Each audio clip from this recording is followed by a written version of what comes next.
Mengejutkan, sidang pra-peradilan atas penangkapan dan penetapan Peggy Setiawan sebagai DPO, tersangka dan ditahan terkait kasus pembunuhan Vina dan Eki di Cirebon 8 tahun silam, telah digelar di Pengadilan Negeri Bandung, Jawa Barat hari ini. Di tengah mulai bergulirnya persidangan tersebut, pihak Peggy Setiawan merasa yakin bahwa Peggy Setiawan akan menang dan dibebaskan dari semua tuntutan dan dakwaan. Lantas, apa yang membuat pihak Peggy Setiawan merasa begitu yakin menang dalam gugatan pra-peradilan mereka? Seperti apa pula hasil telisik anak indigo Roy Kiyoshi dan peramal kartu tarot Denny Darko atas dugaan keterlibatan Peggy Setiawan dalam kasus pembunuhan Vina dan Eki di Cirebon 8 tahun lalu? Benarkah hasil telisik keduanya kompak menyebutkan bahwa Peggy Setiawan bukanlah pelakunya? Pemirsa, bersama Intens Investigasi, kami hadirkan kabar terkini, terpercaya dan teraktual. Tetapi sebelumnya, jangan lupa untuk like, subscribe, dan juga share channel YouTube ini.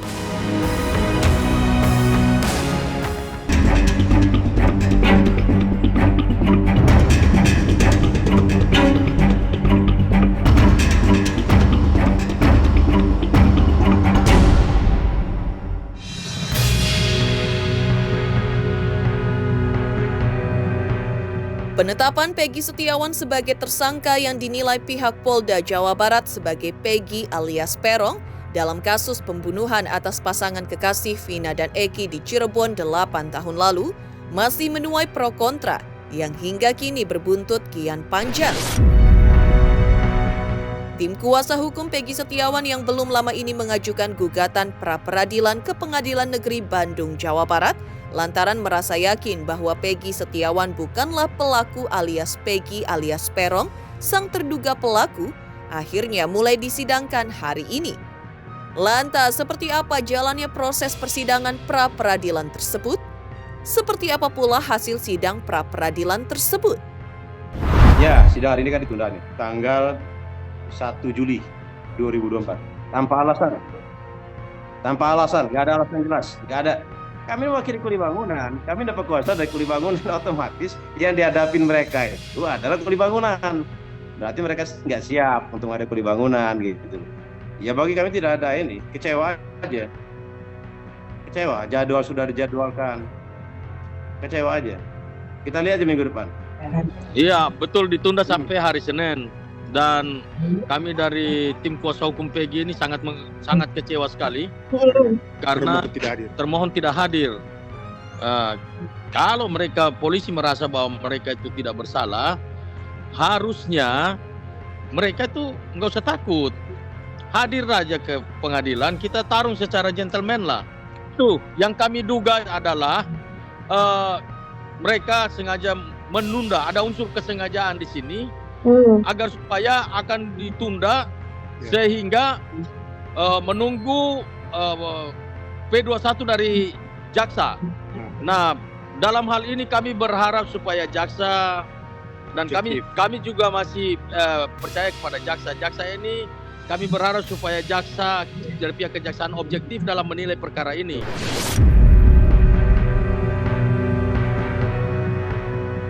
Pasca digelarnya sidang pra-peradilan di Pengadilan Negeri Jawa Barat siang tadi, seperti apa pula respon pihak Peggy Setiawan akan hasil sidang perdana pra-peradilan tersebut?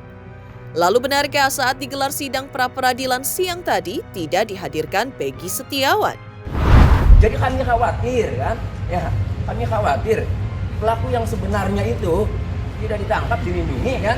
Kemudian ini yang tidak melakukan dihukum. Yang memang udah putusan pengadilan, tapi kan temuan-temuan ini juga harus kami sampaikan agar masyarakat tahu, agar ini menjadi novum. Makanya sudah muncul kan 3 akbar kesaksiannya yang mengaku dikondisikan atau diarahkan oleh Pak Indiana, kan mengakui seperti itu. Nah, kemudian ada beberapa saksi kayak Okta, Pram, Teguh mengaku tidur di rumah Pak RT itu. Sebagian 5 terpidana itu, jadi tidak melakukan.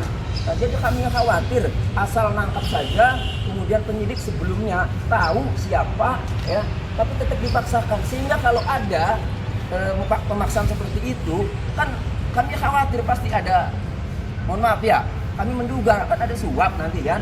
Nah, silakan itu sudah selesai. Tapi buat Peggy Setiawan, kami kawal ke berbagai lini, ke berbagai institusi terkait agar mengawasi proses ini. Kami butuh keadilan sebenarnya, karena klien kami, anaknya ibu ini ya, Ibu Peggy Setiawan ini tidak melakukan, ada di Bandung. BAP-nya juga ya, saya buka, itu dalam BAP-nya dapat salinan. Semuanya tidak tahu. Jawabannya orang tidak melakukan, bagaimana?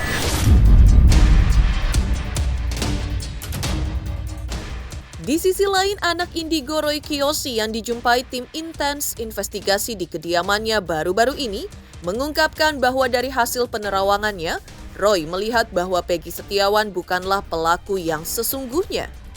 Oleh karena itu, Roy Kiyoshi meminta agar pihak kepolisian, dalam hal ini Polda Jawa Barat, mengkaji ulang perihal penetapan Peggy Setiawan sebagai tersangka. Karena hal tersebut, pihak kuasa hukum Peggy Setiawan meminta agar Peggy Setiawan dibebaskan oleh Polda Jawa Barat. Jadi menurut penerawan saya melihat masih belum pasti tersangkanya, jadi masih simpang siur. Jadi semoga bisa dikaji ulang dan direview kembali dan tertangkap siapa sesungguhnya pelaku pembunuhnya Vina. Sebenarnya ini masih menjadi misteri dan semoga bisa direview ulang. Itu sih. Kalau menurut pengalaman batin aku ya, sebagai seorang indigo gitu ya, aku merasa arwah Vina itu masih menuntut balas dendam dan arwahnya masih belum tenang sebenarnya. Sampai akhirnya pelaku ataupun kasus ini selesai, beres, baru kemudian saya merasa arwahnya Vina tenang. Yang aku lihat dari terawan aku ya, Vinanya kayak berharap nggak gimana, cuma berharap kasus ini cepat terungkap dan selesai sih sebenarnya. Doa saya sebagai Roy Kiyoshi, sebagai selaku juga paranormal dan ini ya, maksudnya saya juga berharap Vina dan keluarga yang ditinggalkan itu juga bisa tenang, bisa menerima keadaan ini, dan juga almarhumah bisa kembali ke sisinya yang di atas. Itu pesan aku, juga keluarga yang ditinggalkan sering-sering kirim doa, semoga Vina bisa tenang dengan kiriman doa. Aku berdoa dengan segera supaya almarhum Vina juga cepat tenang, terungkap kasusnya dan bermunculan titik terang, entah itu saksi kah, entah itu tersangkanya kah, nanti akan segera ketemu sih sebenarnya.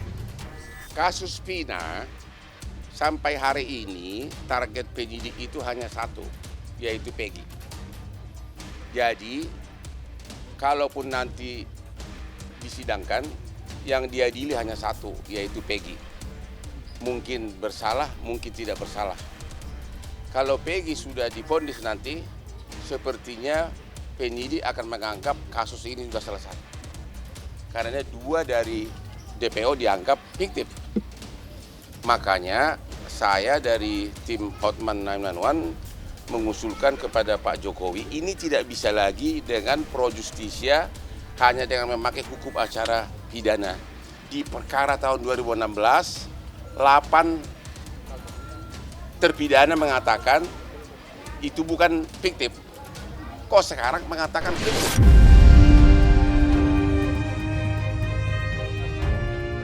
Sama seperti halnya Roy Kiyoshi yang ingin agar Peggy Setiawan dibebaskan, ahli tarot Denny Darko juga berdasarkan peneropongannya memberi sinyal bahwa Peggy Setiawan bukan pelaku pembunuhan atas Vina dan Eki.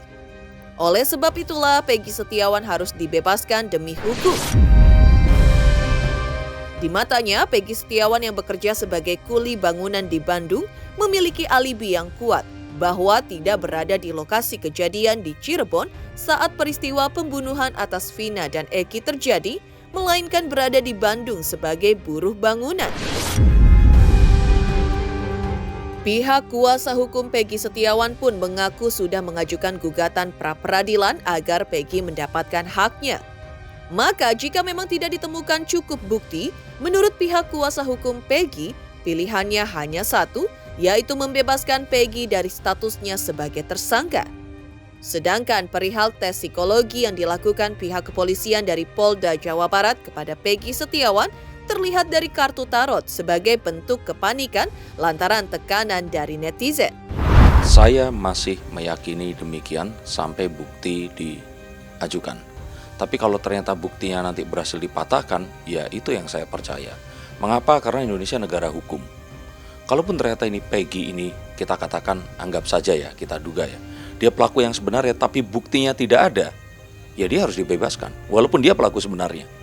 Saya katakan sekali lagi, kalau dia pun itu adalah pelaku sebenarnya, ya walau alam ya, tapi ternyata tidak memiliki bukti untuk membuktikan kalau dia bersalah, dia harus dilepaskan. Karena Indonesia negara hukum.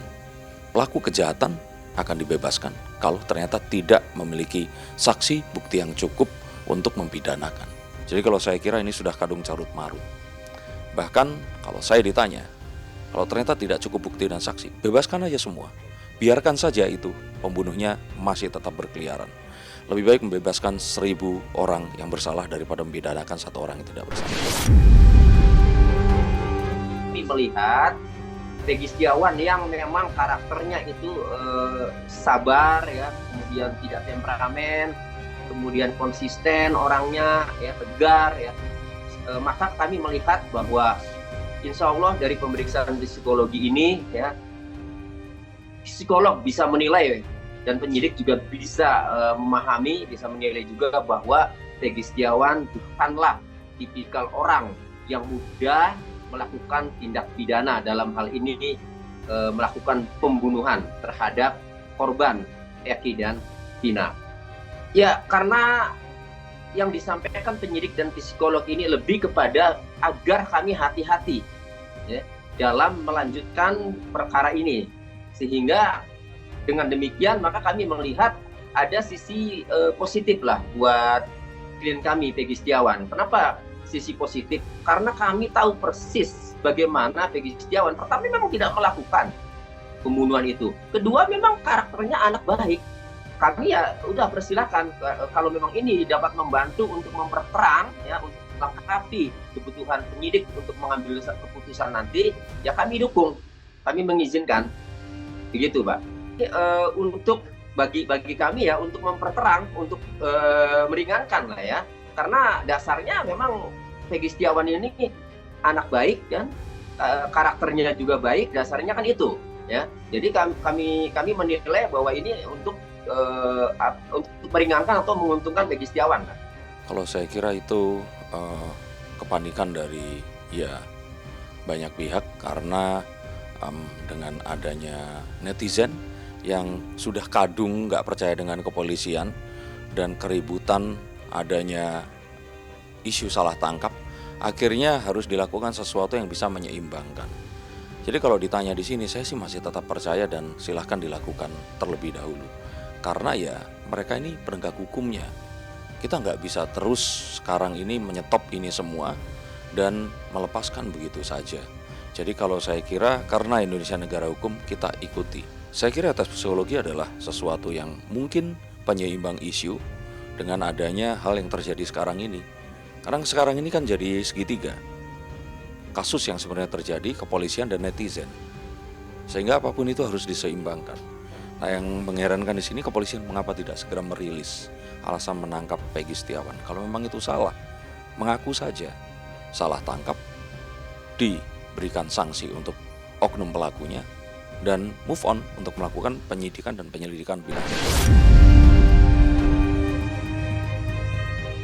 Pihak Peggy Setiawan akhirnya mulai merasa lega setelah gugatan pra-peradilan yang diajukan mulai disidangkan kemarin di Pengadilan Negeri Bandung. Lantas seperti apa pula kuasa hukum Peggy Setiawan menanggapi atas telah diserahkannya berkas penyidikan atas Peggy Setiawan kepada Kejaksaan Tinggi Jawa Barat? Pemirsa Intens Investigasi, jangan lupa saksikan terus Intens Investigasi. Dan pastikan jangan lupa untuk like, subscribe, share, dan juga komen di channel Intens Investigasi. Selamat untuk intens investigasi 3 juta subscriber, luar biasa sekali 3 juta. Ya pokoknya semakin sukses lah dan bisa menghadirkan sesuatu yang memang baik untuk diperlihatkan.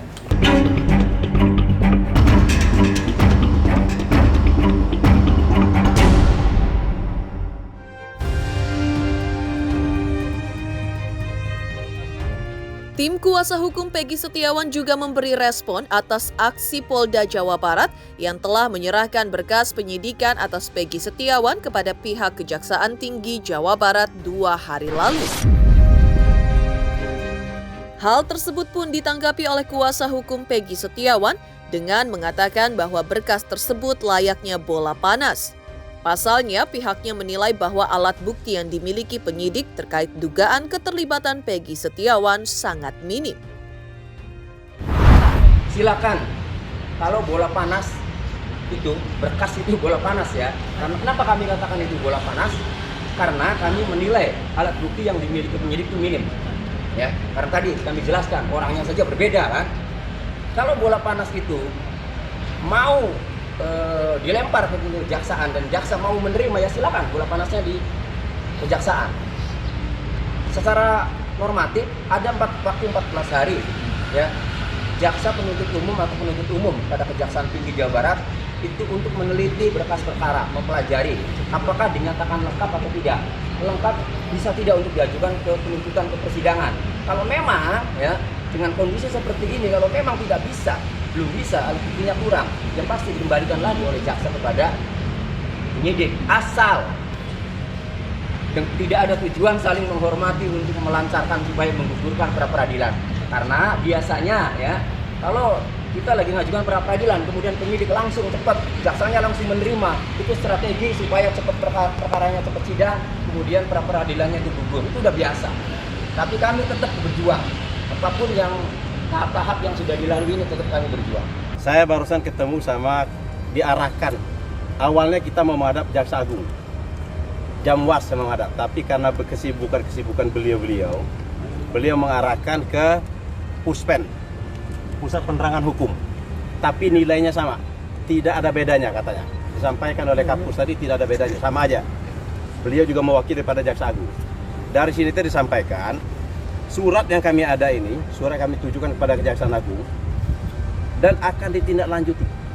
Pasti ditindaklanjuti ke Kejaksaan Tinggi Jawa Barat dan Kejari Cirebon untuk menyampaikan hal-hal yang keinginan kami. Keinginan kami agar nanti jaksa yang menerima berkas dari penyidik untuk lebih teliti, lebih cermat, hati-hati untuk meneliti berkas tersebut. Jangan sampai terulang lagi seperti tahun 2016. Intinya di sana. Dan di sini sangat merespon kami.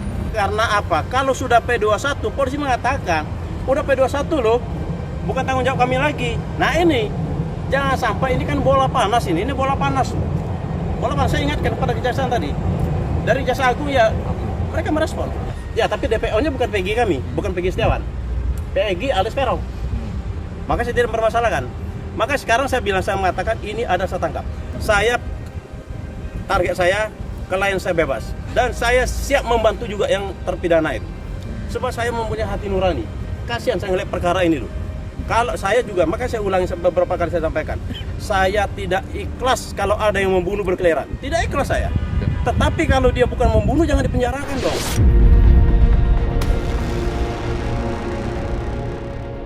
Tak hanya itu, permohonan yang diajukan pihak Peggy Setiawan kepada pihak kepolisian agar diadakan gelar perkara khusus rupanya telah ditolak. Namun hal tersebut rupanya belum diketahui oleh pihak kuasa hukum Peggy Setiawan. Bagi kuasa hukum Peggy Setiawan, jika permintaan diadakannya gelar perkara khusus ditolak, berarti pihak kepolisian Jawa Barat telah menolak instruksi yang diberikan oleh Kapolri. Alhamdulillah, yang pengajuan kami gelar perkara di Mabes Polri, alhamdulillah tidak ditanggapi sampai sekarang. Alhamdulillah belum ada respon. Nah, itu. Padahal kami minta marilah kita terbuka semuanya. Kita buka aja lah. Apa sih sebenarnya permasalahan ini? Jadi surat itu udah dimasukin ke pihak Barreskrim atau ke Sudah Propam dong, kemarin? sudah hampir 2 minggu ya Mbak. Kalau nggak salah hampir 2 minggu waktu itu. Keyakinan kami, saya berani mengatakan 99%. Memang Peggy yang Setiawan ini bukanlah Peggy pelakunya. Satu, saya bilang, keyakinan saya dari DPO itu adalah Peggy alias Peron. Kalau kami adalah Peggy Setiawan. Satu dari nama. Yang kedua, ciri-ciri tidak sudah bertentangan sekali. Kalau ini bukan Peggy Setiawan yang melakukan. Yang ketiga aku bilang, polisi bisa nggak sekarang menunjukkan pada kami? Kan penyebab kematian apa? Penyebab kematian biar kalian tahu. Penyebab kematian saya baca putusan pengadilan adalah salah satu terhadap pukulan benda tumpul di rahang. Yang memukul di rahang itu adalah Dani. Dani itu kata polisi adalah fiktif. Berarti perkara ini perkara fiktif. Tetapi yang lain dihukum benaran. Saya kasihan terhadap perkara ini. Makanya saya mengharapkan kepada penasihat hukumnya yang sudah menjadi terpidana itu lakukan PK. Dan saya akan berjuang jangan sampai Peggy Setiawan ini menjadi korban lagi. Sesuai dengan kemampuan saya. Saya akan berjuang. Makanya saya datang ke Kejaksaan Agung ini salah satu bentuk perjuangan saya. Dan insya Allah juga saya akan menghadap ke Menko Polhukam. Ini udah atensi presiden loh. Udah atensi presiden ini, nggak tanggung-tanggung loh. Kepala negara. Mengejutkan, langkah kuasa hukum Peggy Setiawan merespon atas telah dilimpahkannya berkas penyidikan Peggy Setiawan ke tingkat Kejaksaan Tinggi Jawa Barat. Lantas, seperti apa pula langkah kuasa hukum Peggy Setiawan yang telah melayangkan laporan ke Barreskrim Mabes Polri atas sempat hilangnya akun Facebook milik Peggy Setiawan hingga hilangnya beberapa postingan penting Peggy Setiawan di dalamnya? Pemirsa Intens Investigasi, jangan lupa saksikan terus Intens Investigasi. Dan pastikan jangan lupa untuk like, subscribe, share, dan juga komen di channel Intens Investigasi. Selamat untuk Intens Investigasi karena sudah mencapai 3 juta subscribers di YouTube. Sukses selalu dan all the best.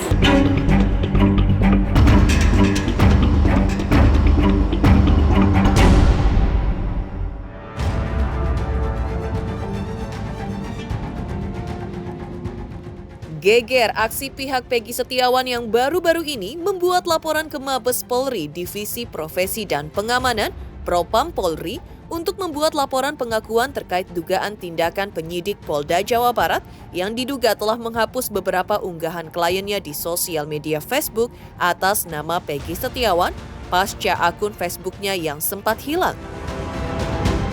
Seperti diketahui sebelumnya, Tony telah menyebutkan ada beberapa status dan pesan singkat kliennya yang diposting di akun sosial media pribadinya yang dapat membuktikan bahwa Peggy Setiawan ada di Bandung, Jawa Barat pada saat itu, atau dengan kata lain, tidak sama sekali terlibat dalam kasus hilangnya nyawa Vina dan Eki.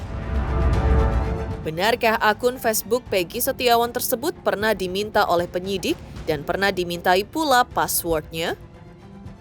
Ya, kedatangan kami tim penasihat hukum Peggy Setiawan, saya Tony dan ini Ibu Yanti, ketua tim, ini melaporkan ya. Ini mengadukan hilangnya postingan-postingan akun Facebook atas nama Peggy Setiawan. Ya, dilaporkan kepada Divisi Propam Polri. Alasan kami mengadukan ini karena setelah ditangkap Peggy Setiawan itu akun Facebooknya itu masih ada. Dan di media sosial teman-teman atau netizen itu sudah pada memfoto layar atau men-screenshot akun Facebooknya Peggy Setiawan ini, postingan-postingannya, dan muncullah beredar bahwa kok Peggy Setiawan berada di Bandung loh. Nah, kok pada saat kejadian dan seterusnya. Setelah ramai itu kemudian akun Facebook itu hilang. Setelah hilang kemudian kan ditangkap 21 Mei. Nah, kemudian hilang, setelah hilang 28 Mei di acara salah satu TV swasta saya menyampaikan, mempertanyakan kepada penyidik, tolong penyidik jelaskan kenapa akun Facebook Peggy Setiawan hilang. Tidak lama kemudian muncul lagi akun Facebook itu. Namun setelah muncul postingan-postingannya itu hilang, nggak ada. Apa saja postingannya? Postingannya ini. 12 Agustus 2016 Bismillah on the way Bandung, dewekan geteteg, artinya pergi ke Bandung sendirian juga berani. Kemudian 12 Agustus 2016, alhamdulillah nyampe, nungguin jemputan lama bingit, kan? Artinya sudah sampai Bandung nih kan. Nah kemudian 17 Agustus 2016 mengais rezeki di kota orang. Berarti benar tidak di kota Cirebon kan itu, melainkan di Bandung sesuai dengan tujuan utama, tujuan awal. Kemudian 24 Agustus 2016 lupa suasana kampung halaman. Ya, jadi artinya berarti berada di kota lain, tidak di kampung halaman, lupa kan suasananya. Nah kemudian 1 September 2016, ya Allah saya nggak tahu apa-apa tentang masalah ini. Kenapa saya kena getahnya? Cobaan yang kau berikan begitu berat ya. Kok tiba-tiba setelah muncul lagi itu kan akunnya, kok tiba-tiba hilang postingan ini? Kan harusnya kalau penyidik PR biarkan saja postingan itu, biarlah masyarakat yang menilai, di luar biarlah di pengadilan hakim yang memutuskan, yang menilai, kan begitu. Tapi mempunyai keyakinan tidak dengan alibinya Peggy yang dikuatkan dengan postingan-postingan Facebooknya, kan begitu. Jadi kalau sengaja dihilangkan ini kan tidak fair ya kalau sengaja. Nah, jadi dasar kami melaporkan ini, pertama, kami melihat postingan-postingan yang menguntungkan Peggy Setiawan ini, ya, ini kami nilai menguatkan dan menguntungkan Peggy Setiawan bahwa ia bukanlah pelaku tindak pidana pembunuhan Vina Eki karena Peggy Setiawan berada di Bandung. Kedua, pada Peggy Setiawan pernah menyampaikan ke saya bahwa akun Facebooknya ini pernah diminta oleh penyidik, sehingga kami wajar mencurigai ini diotak-atik ya oleh penyidik. Kami mencurigai, menduga. Nah, tapi kan kami tidak tahu, makanya kami coba laporkan. Tapi kan ada alasan yang membuat kami melaporkan, karena penyidik menurut keterangan Peggy pernah meminta passwordnya, kan itu. Oh, berarti dasarnya karena itu juga ya Bang? Iya, ya kalau nggak pernah meminta ya kami bingung, barangkali hack dari luar apa kan. Tapi nanti kan didalami oleh ahli IT, ketahuan lah. Siapanya? Gitu. Iya, nanti. Makanya di sinilah Propam, biarkan Propam yang bekerja ya. Kami hanya tunggu hasil. Kalaupun hasilnya, itu dikunci saja, ya tidak masalah. Kami juga sebenarnya mempertanyakan, melaporkan ini kan karena buntu komunikasinya. Penyidik tidak menjelaskan, hanya ngomong ini disita sebagai barang bukti, kan itu saja. Nah, karena buntu ya kami laporkan, kan, supaya ada kejelasan, supaya ada kepastian hukum. Diapakan postingan-postingan itu hilang, kan gitu? Apakah dikunci saja, ataukah sengaja dihapus? Nanti ketahuan. Pemirsa Intens Investigasi, jangan lupa saksikan terus Intens Investigasi. Dan pastikan jangan lupa untuk like, subscribe, share, dan juga komen. Tim redaksi Intens Investigasi juga mengucapkan banyak terima kasih kepada semua subscribers hingga kanal Intens Investigasi kini sudah mencapai 3 juta subscribers.